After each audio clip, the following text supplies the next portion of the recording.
What's up guys, it's Tat and welcome back to Community Hot Takes. This is a video series on my channel where I, of course, ask you, what are your hot takes? And I compile some of the best into a video. I picked a few that didn't make it into the video last time as well as some new ones, so let's dive right in.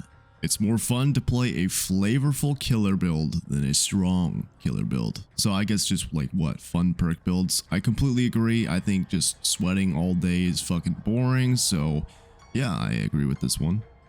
Buckle in, this is going to be a long rant. Oh my god, yes it is.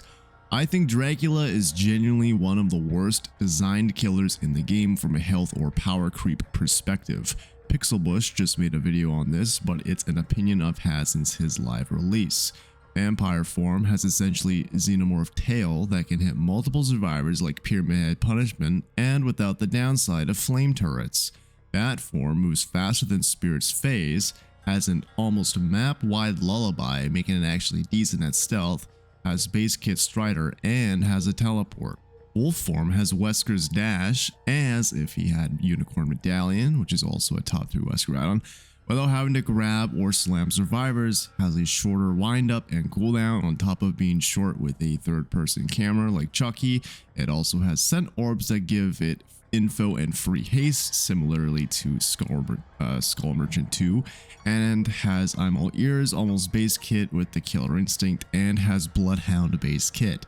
That's not mentioning the fact that he has Lapis Lazuli being Bamboozle in an add-on, and Medusa Hair, which even though it's been nerfed is still essentially a clown bottle in an add-on.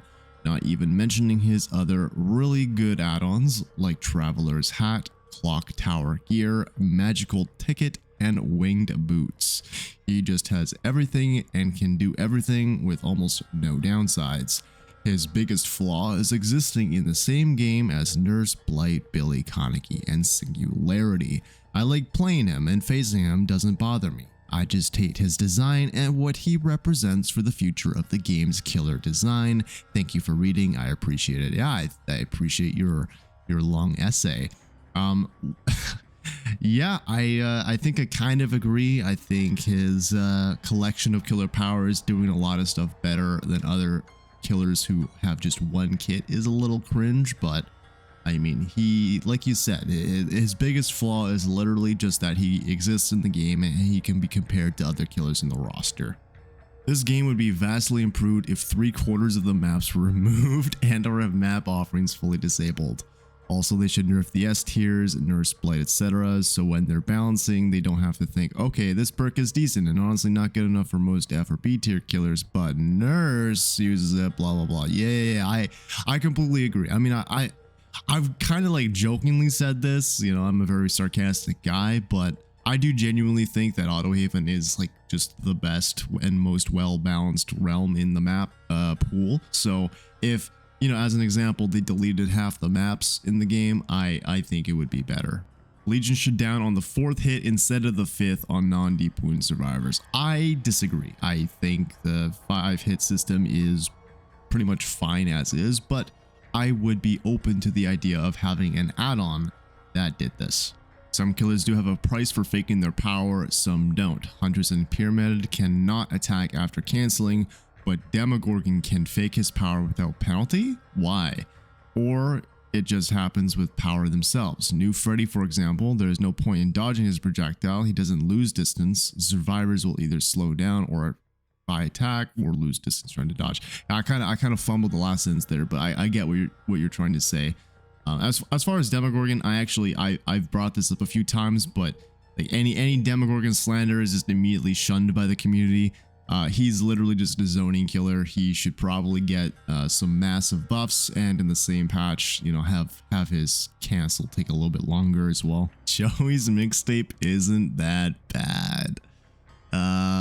Chloe. No, Joey's mixtape, it really is that bad. Wraith needs a buff. I wouldn't mind an add-on rework. I think like he has a lot of repeat add-ons. I think he has 2 or 3 speed add-ons, a couple uncloaked speed add-ons. You know, they could probably consolidate some of that stuff into like 1 or 2 effects, and then, you know, freeze up another 6 or 7 add-ons that could do something else. So I think I would approach it from that perspective. Bring back or release Skull Merchant. No. Behavior should add more event add-ons and let the current Blight Serum be usable outside the Halloween event, since survivors can do so as well. I completely agree with this. The Killer Serum isn't available, but the Survivor one is, so I completely agree. Basically what I'm just trying to say is I agree there should be more event stuff, and the previous event add-ons should be available throughout the whole year. New DBD player who got recommended this video because of the algorithm. Oh, hello there. I've had a lot of fun learning the game, getting used to the killers, survivors, and the loop of the game.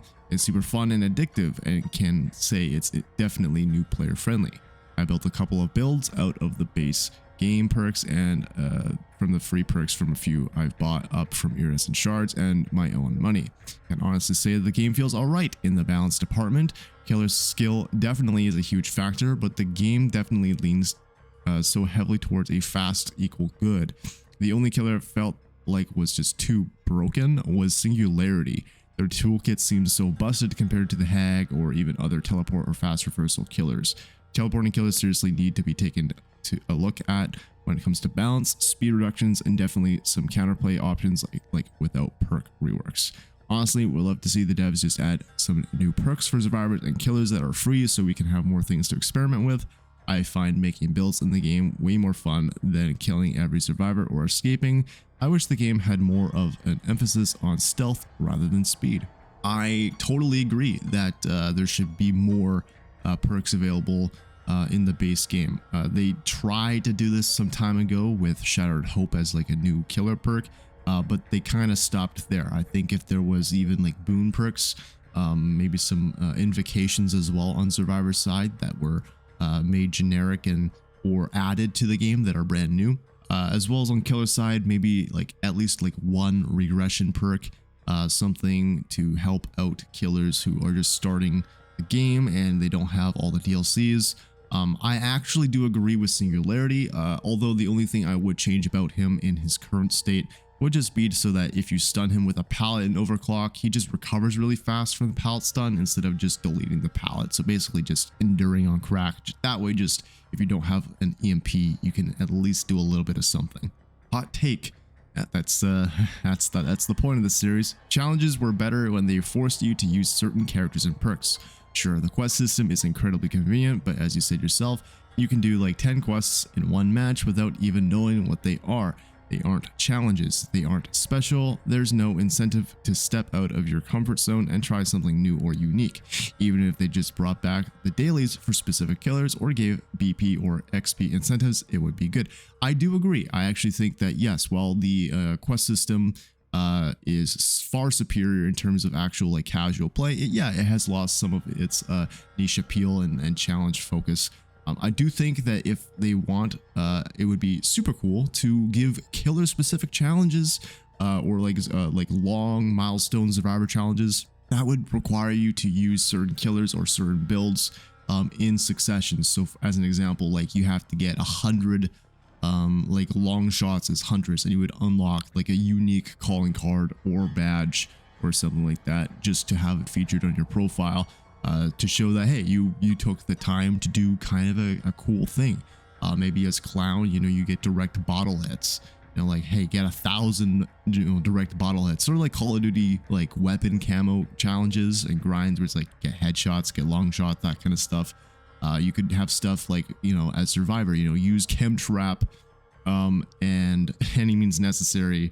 And like do some fun stuff, right? That's what I'm trying to say, is do some fun stuff, do some fun genuine challenges to get some cool exclusive rewards. I think save the best for last shouldn't have been nerfed, at least how it has been nerfed. Oh, I don't even have to read the rest of this, but yes, I completely agree, bro. I completely agree. Save the best for last was literally nuked from orbit. It doesn't even work on killers like Deathslinger anymore.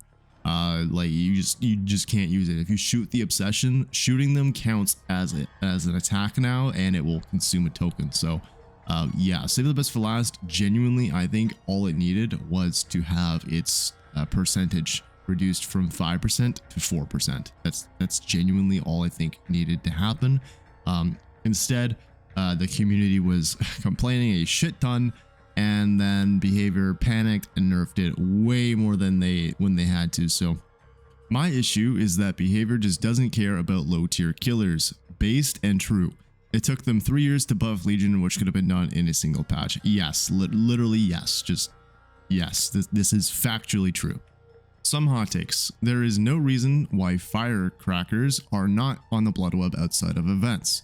Patch offerings should be removed. For the love of God, make the Shrine of Secrets only have licensed perks. Who the hell needs to buy a toy perk? And a personal one. I like playing Vecna, but I hate that most survivors ignore using magic items. There should be something forcing them to at least search one chest. I completely agree on the Shrine. I think the Shrine of Secrets needs just like a complete rework. It's really horribly laid out at this point. I mean, there's almost 200 perks in the game and you only get 4 per week. And half the time, like you said, it's like it's a Dwight perk or it's a Mag perk, something that's literally you just play the game for like 2 hours and you get. So yeah, I think it definitely should be revisited at some point. As far as the other ones, I don't think I have a whole lot to really comment on. I wouldn't mind seeing hatch offerings removed, but at the same time, I do understand why they exist. It can kind of reduce some of the RNG elements of the game, some of the padding towards the end. Hottest possible take in the eyes of the community. All right. Hours do not always equal skill, especially the hours counted by Steam, which counts all the time you are in game, not in a match or learning in customs. Sorry to break it to you, but a person with 10,000 hours does not actually have 10,000 hours because at least 3,000 of those are AFK in the menu and waiting for matches to start. Yeah, I mean, similarly to the original ranking system, yeah, like playtime, inadvertently, yes, it kind of does lead to just general skill and time spent playing the game. Like you're just naturally going to get better, but it does not necessarily mean that you're a good player. There's all kinds of people who have like 3,000 or 4,000 hours in the game, and they definitely could play a little bit better. So that's it. Those are the hot takes this time. If you do enjoy this video, you know what to do. Leave a like, and if you want to see more hot takes, please do leave them down below in the comment section. I will see them, and yeah, I'll keep making these videos as long as you guys like to watch them. Thank you so much, and I'll see you again next time. Goodbye.